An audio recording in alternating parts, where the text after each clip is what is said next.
Quels sont les mécanismes d'État, les mécanismes de mémoire, les mécanismes de pouvoir qui font que l'on raconte l'histoire comme ceci et pas comme cela, qu'on donne le micro à un tel et qu'on l'arrache à un tel. On s'attaque un peu au dogme de la suprématie blanche et de l'impérialisme. Il y a cette impression qu'on brandit ce drapeau de l'ennemi de la race blanche. C'est une question pour moi d'impérialisme, de suprématie aussi blanche. Et je pense que les gens qui sont derrière ça, même s'il y en a qui sont de bonne volonté, sont à la botte d'un État qui lui veut conserver ses privilèges. Et à partir de là, il y a certaines choses qui ne peuvent pas transparaître et on nous maintient expressément dans un obscurantisme.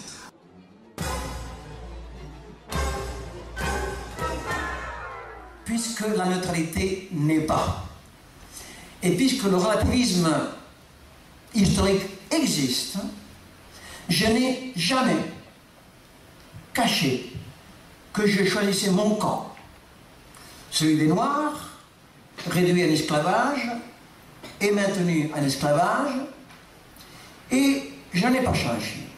Je ne vois pas pourquoi j'en changerais. Je ne sens pas du tout pourquoi je devrais jouer le jeu impossible de m'extraire de l'histoire, moi qui, comme chacun, suis histoire, l'historien est histoire, le lecteur est histoire, le philosophe est histoire, le va-nu-pied est histoire, et ce jeu crétin de s'extraire du présent, de s'extraire de l'histoire pour la raconter, est une pure ignominie. Alors que chacun dise d'où il parle, et à ce moment-là que l'on pondère, et que l'on sache si ce qu'il dit est recevable, viable, crédible, ou si ça ne l'est pas. Eh bien, je maintiens cette lecture, je maintiens cette position, et bien entendu, je pense que c'est parce que je la maintiens, c'est parce que je ne m'en cache pas, que vous me faites l'amitié de m'inviter dans votre bonne ville de Nantes, et je vous remercie.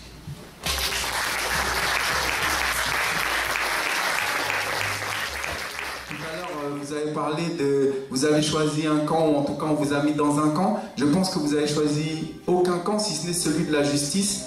Et peu importe si, en étant du côté de la justice, vous êtes du côté des Noirs pour ce qui est du code noir, mais c'est vraiment pas une question de noir et de blanc, mais une question de justice qui vaut pour tous les hommes. Et moi, c'est dire... Ma question principale, c'est de dire, est-ce que toute cette mascarade, toute cette volonté de travestir la vérité, est-ce que ça ne nous enferme pas dans ce qu'on peut apparenter à une guerre invisible? Pour moi, voilà, pour moi, on est concrètement dans une guerre qui ne dit pas son nom. Elle n'est pas invisible, elle est visible. Breton a dit à l'instant, en début de sa communication, il a parlé d'un consensus mou. Et en effet, ce n'est pas une méchanceté toute griffe dehors, c'est un consensus mou. La France est molle dans son rapport à l'image d'elle-même dans son histoire. Je connais beaucoup de pays, pas tous, mais écoutez, je vous dis, je ne veux pas vous dire, mais je vous dis quand même, je suis étonné tous les matins, en comparant avec d'autres nations, plus sympathiques, moins sympathiques, au point de vue qu'on s'en fout. Mais l'incapacité fondamentale de la France à assumer pour le faste et pour le néfaste la continuité de son histoire, la continuité de l'État, je ne la comprends pas et je crèverai dans quelque temps, pas longtemps, sans l'avoir compris. Je ne comprends pas. Et c'est pour ça que je ne comprends pas le mémorial, et c'est pour ça que je comprends trop bien, quels sont les mécanismes d'État, les mécanismes de mémoire, les mécanismes de pouvoir qui font que l'on raconte l'histoire comme ceci et pas comme cela, qu'on donne le micro à un tel et qu'on l'arrache à un tel, et qu'on est tout le temps en train de bander quand on est à la mollesse du modèle, mais que l'on vous claque la porte au nez, qui que vous soyez, lorsque vous allez voir le fond des choses, et que ce fond des choses ne sent pas forcément la rose. Alors, votre question, je vous remercie.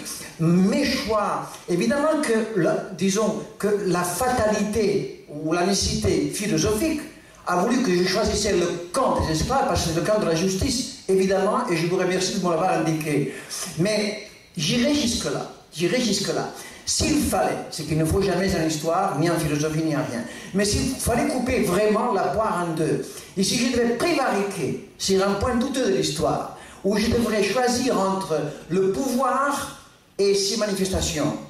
Et le non-pouvoir, l'absence de pouvoir et ses trans et ses nervosités, je pense que les choses n'étant pas claires, je choisirais le champ des hérités, je choisirais le camp de ceux qui n'ont pas de camp, la voix de ceux qui n'ont pas de voix et qui craignent pour l'obtenir et on les bâillonne. Et vous savez, ce consensus-mot, c'est beaucoup plus drastique, c'est beaucoup plus efficace pour bâillonner, puisqu'on a l'air de tout vous donner. Taisez-vous donc puisqu'on vous donne tout. Arrêtez de vous plaindre, vous avez une mémorial, vous avez un château, vous avez des pâtes, vous avez tout, vous avez une fête, vous avez nom d'un chien. Mais quand on gratte un peu, il ne faut pas gratter beaucoup, on se rend compte que l'on vous donne des miettes, que l'on nous donne des raclures et que l'on fait avancer constamment cette image impérissable de vierge immaculée, que l'on nous offre pour parler de la France, quand la France parle de la France, qu'elle s'accroche à Clovis ou qu'elle arrive à Sarkozy. Voilà.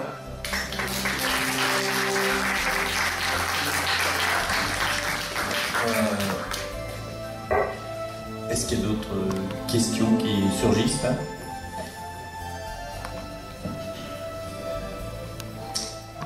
Non.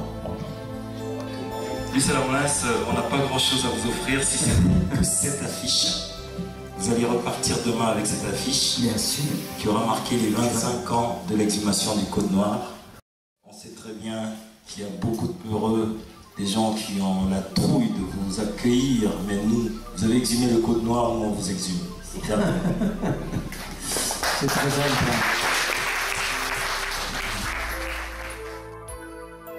Il s'est tenu à Nantes le 6 octobre 2012 un forum organisé dans le cadre des 25 ans de l'exhumation du Code Noir. Le titre, le Code Noir ou la déshumanisation de l'homme noir. Which means that we never forget.